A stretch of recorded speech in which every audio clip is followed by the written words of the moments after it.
you doing? This is William Sensei here. So, got me here sitting on a nice little bench here in a small park.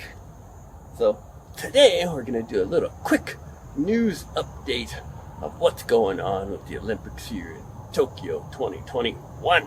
Alright, first off, Governor Koike is still in the hospital for fatigue. So, Governor Koike is going to be taking a little more extended leave and maybe 3 or 4 more days. So hopefully she can get healthy. So we're praying for Koike, the governor of Tokyo. Next, Japan eyes tougher Olympic rules for the Delta variant hit countries. Athletes will be required to be tested every day for a week before coming to Japan. During the time they are to be isolated, Chief Cabinet Secretary Katsunobu Kato said in a press conference. So they will also be forbidden from coming into contact with other people for 3 days after arriving. So that sounds like they're putting them in Olympic jail for 3 days. Next, Jill Biden will likely visit Tokyo for the opening ceremony of the Olympics. Well, Jill Biden, if you didn't know, is the U.S. President's wife, which makes her the First Lady of the United States.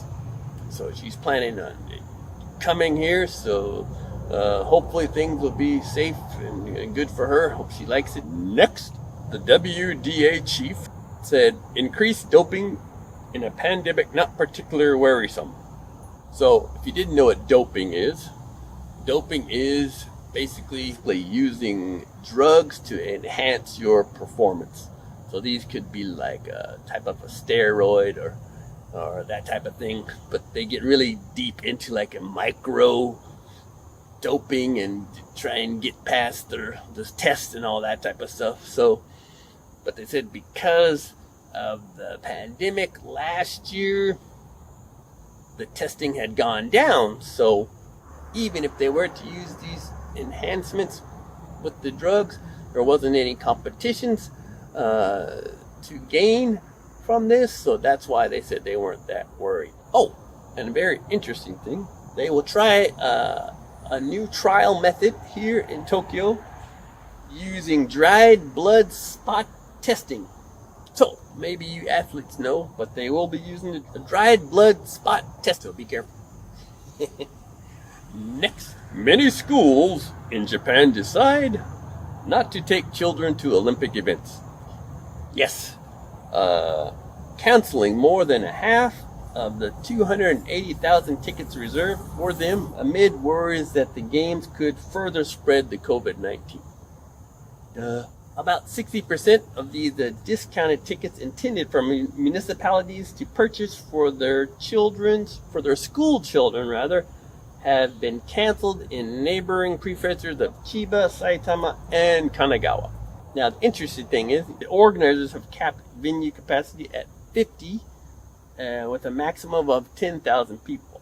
But school children and their supervisors, however, are not subject to this rule. I did not know that. So you can fill up the stands with all kinds of kids and it doesn't matter. Next, a Uganda Team update.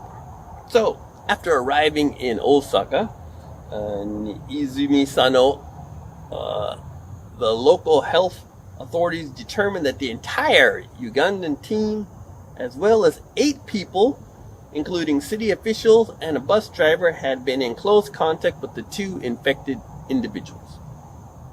So, all participants of the Summer Games are required to have a negative COVID-19 test result when coming into Japan, as I explained before.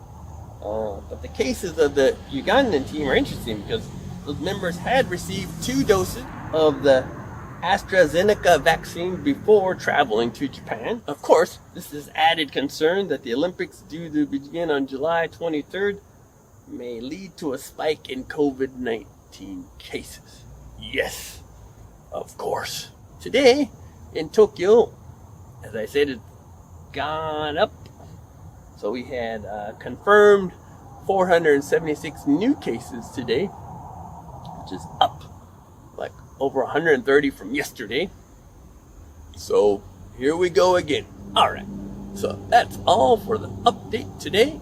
And how many days to go before the Olympics? 24 days to go. 24 days to go. 2020, 2020, 24. Okay.